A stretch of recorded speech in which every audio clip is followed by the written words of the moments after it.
Seja bem-vindo a mais um vídeo aqui do nosso canal Chácara Vera Lúcia. Alex Ferreira falando com vocês. Essa semana não foi uma semana muito legal. Estamos no segundo vídeo da nossa série, onde nós vamos falar sobre devo levar outras pessoas. No primeiro vídeo, vou deixar também um link aqui na descrição.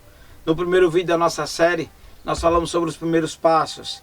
E aí eu falei um pouco mais de forma técnica, usando slides, para que ajudasse você nessa decisão. Quando eu falei que essa semana não foi uma semana muito fácil, aliás, não foi fácil de maneira nenhuma, eu perdi um grande amigo, né, uma pessoa que teve uma participação muito expressiva na minha vida, e devido a alguns problemas, né, de administração dos problemas dessa vida, né, ele acabou partindo, né, e deixou aí a gente, todo mundo com saudade, né? Um cara super trabalhador, uma pessoa muito útil, né? Muito útil. E às vezes não dá para entender, às vezes, como nesse mundo tem tantas pessoas de fato inúteis, né? Não serve para nada, para ninguém, né? E aí estão aí, né? Se mantendo nesse mundão, enquanto pessoas tão úteis, né? Em tantas áreas da vida, né? Estão nos deixando, né? A vida, ela é assim, ela é complicada de entender, né? É complicado de entender.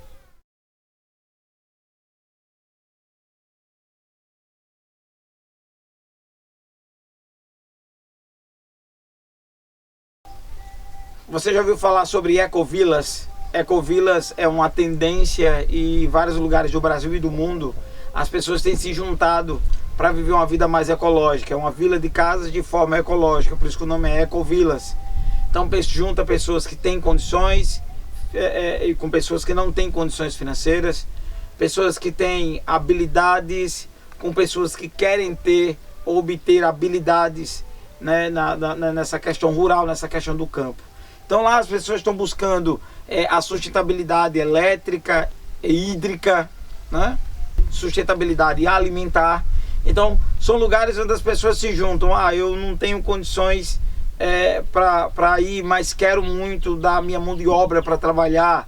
Outros, eu tenho poucas condições financeiras, não consigo comprar sozinho.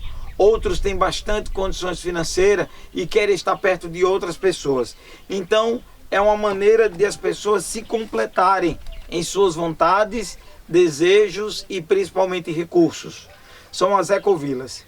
Mas eu queria falar com vocês, isso é uma boa ideia, funciona, né? É isso que a gente vai ver a partir de agora. Então eu peço que você que não é inscrito no nosso canal, por favor, se inscreva, ative o sino de notificação, e se puder ajudar a gente, né, com o nosso conteúdo aqui, né, que nós estamos fazendo com todo carinho, com muito amor para vocês, poder compartilhar pelo menos com mais uma pessoa, para que o nosso trabalho seja validado aqui por você, nós agradecemos muito. As ecovilas são algo muito interessante, muito legal, tá? É uma estratégia bastante válida, funcionando perfeitamente em vários lugares.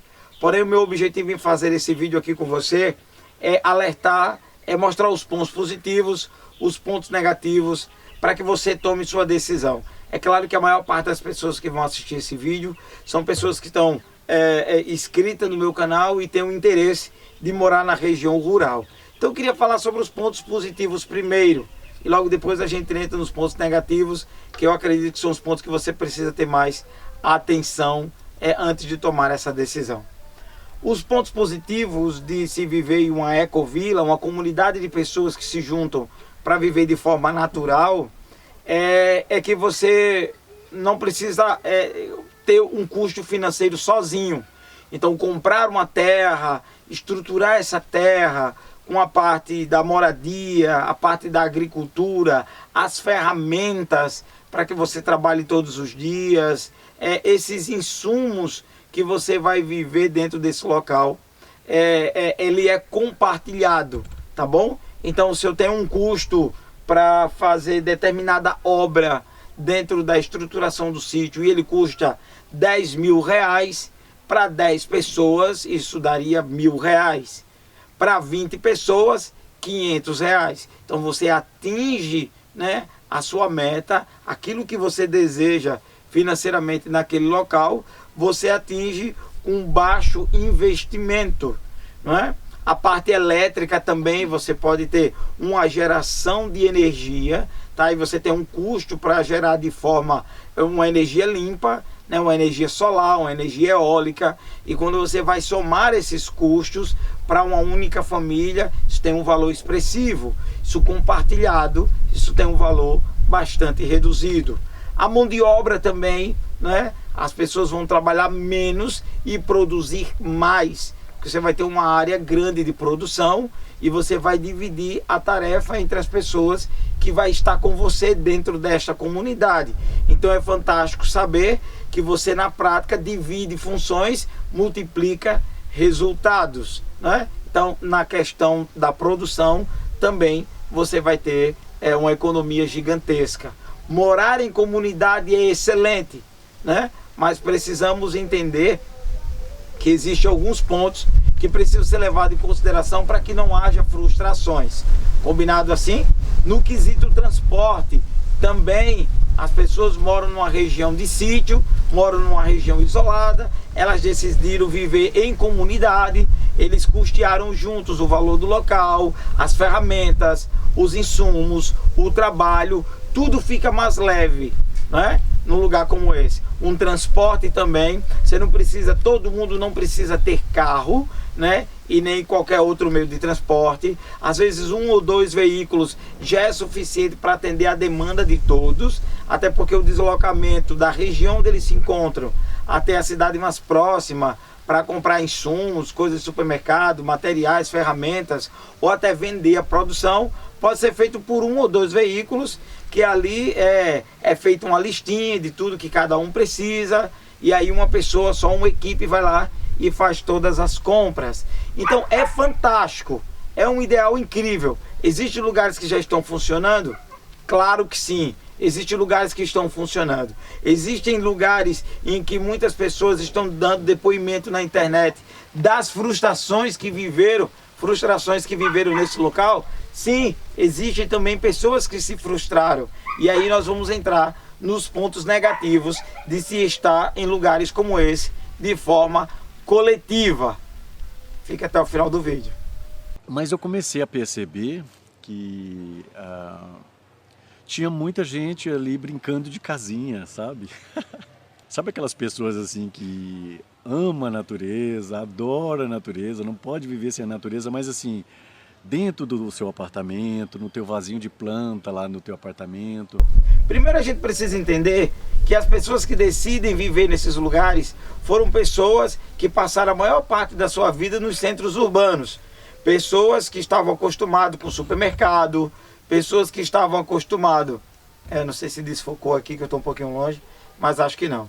Pessoas que viveram muito tempo em supermercado, ao lado de supermercado, pessoas que tiveram acesso ao transporte a hora que queriam, pessoas que tinham acesso a condições sanitárias de boa qualidade, pessoas que tinham uma estrutura dentro do seu lar confortável, como um banheiro bem equipado, uma cozinha bem equipada, né, com acesso a hora que queriam à internet, com a liberdade de ir e vir qualquer horário por contar com transporte público ou alternativo e principalmente transporte particular. Esses anos vivendo essas coisas trouxe um costume para a vida, trouxe uma facilidade, um modelo, né, do que elas querem continuar vivendo até os últimos dias de suas vidas. A partir do momento que elas tomam essa decisão por empolgação, porque achou bonito, que um amigo agora está morando no sítio, que agora eles têm mais tempo para a família,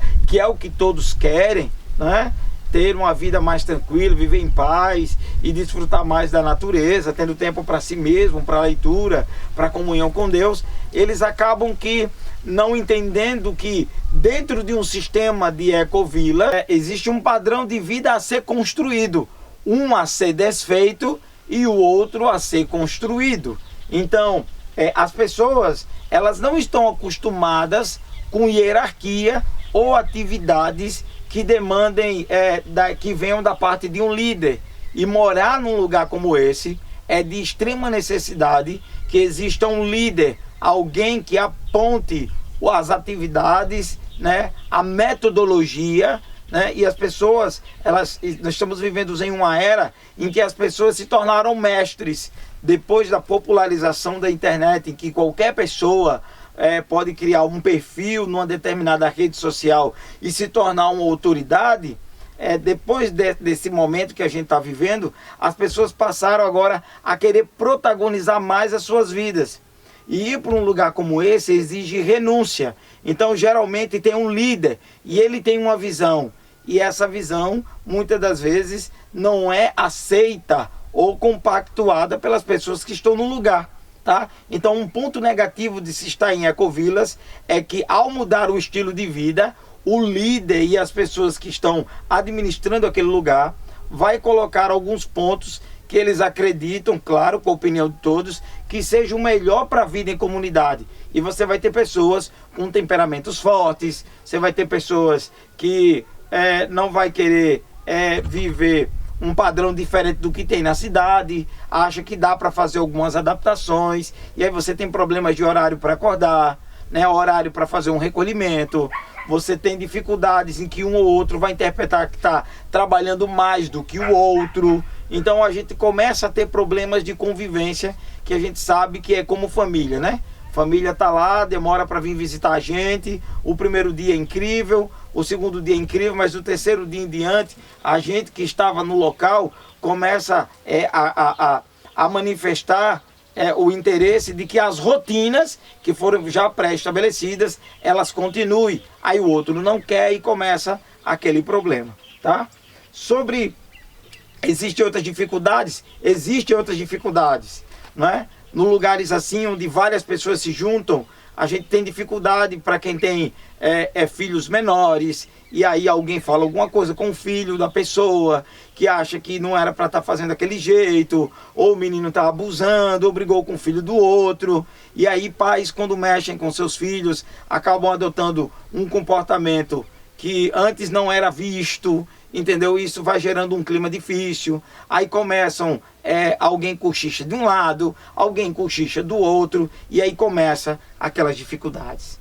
Também nós temos aquela parte de que a esposa, ela tem uma maneira de se vestir, não é? Ela tem uma maneira de gostar da privacidade, e aí naquele lugar onde ele está, existem outros homens que acabam fixando às vezes o olhar na esposa da outra pessoa, pode gerar um conflito, ou a esposa foi mal interpretada porque alguém se sentiu mal por causa do olhar, achou que o olhar era estranho, né? Você tem às vezes uma filha moça, ou um rapaz crescendo ali, e tem uma outra moça também de uma outra família, que às vezes o relacionamento ou a possível situação de relacionamento não é aceita e acaba gerando conflitos.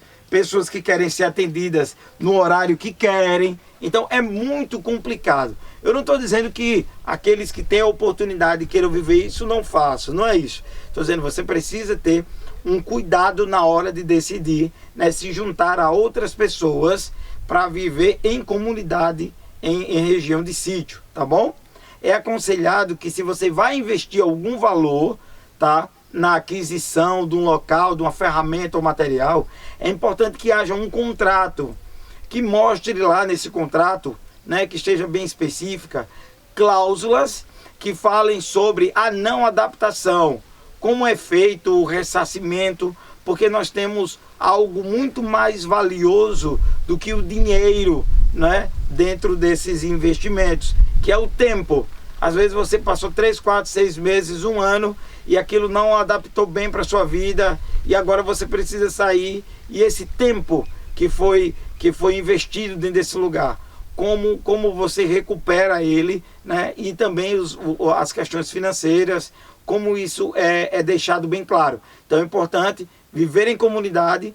Nós somos pessoas difíceis de se lidar, porque cada um temos, né, um estilo de vida, e muitas pessoas não estão dispostas a sacrificar, às vezes, um estilo de vida para adotar um outro. Então é muito importante estar ligado com isso aí.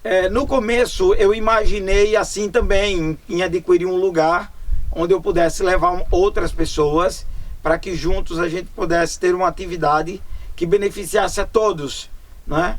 Mas quando eu me deparei com situações que até dentro da minha própria casa, eu e minha esposa temos muitas discordâncias, né, entre aquilo que a gente pensa e acredita, né? E aí eu vi, se dentro da minha própria casa eu tenho discordâncias com a minha esposa em vários pontos, e às vezes isso causa um clima chato e difícil na nossa convivência, não é? Eu fico imaginando como poderia ser se eu tivesse trazido outras pessoas para viver comigo. Eu sou uma pessoa muito sistemática, eu gosto muito que as coisas funcionem de forma pensada, em cima de uma estratégia, em cima de um planejamento, tá? E assim, eu sou uma pessoa que eu não suporto acomodações, né? Eu não consigo lidar bem com pessoas que têm um perfil vagarosas, acomodadas, ou que entreguem tudo na mão de Deus, né? As pessoas que entregam tudo na mão de Deus e não escolhem, né, aquilo que não está na mão de Deus, que está na mão delas, essas pessoas, eu tenho um problema com esse tipo de pessoas, porque eu acredito que existem coisas que é nossa, tá? A gente pode clamar o nome de Deus e deve, para que Ele nos ajude nas coisas do dia a dia, nos nossos afazeres, mas eu tenho que entender que não é tudo que está na mão dele, uma parte está na minha. Foi por isso que Ele me concedeu saúde, vitalidade física, inteligência, capacidade de raciocínio e produção, para que eu execute aquilo que eu posso, né? Então, quando você desconfie, né, e se afaste de pessoas que colocam tudo na mão de Deus. Cara, tá tudo na mão de Deus. Ele sabe todas as coisas. Ele é quem vai resolver. Corra, não fique, nem vá para o campo perto desse tipo de gente, porque você vai ter uma dor de cabeça. Porque acordar cedo, cortar lenha, fazer comida, plantação, se não tiver tem que ir atrás, né? Se não conseguiu as ferramentas, peça a alguém, né? Mas foque no resultado, eis aí as pessoas que você precisa estar perto, ok?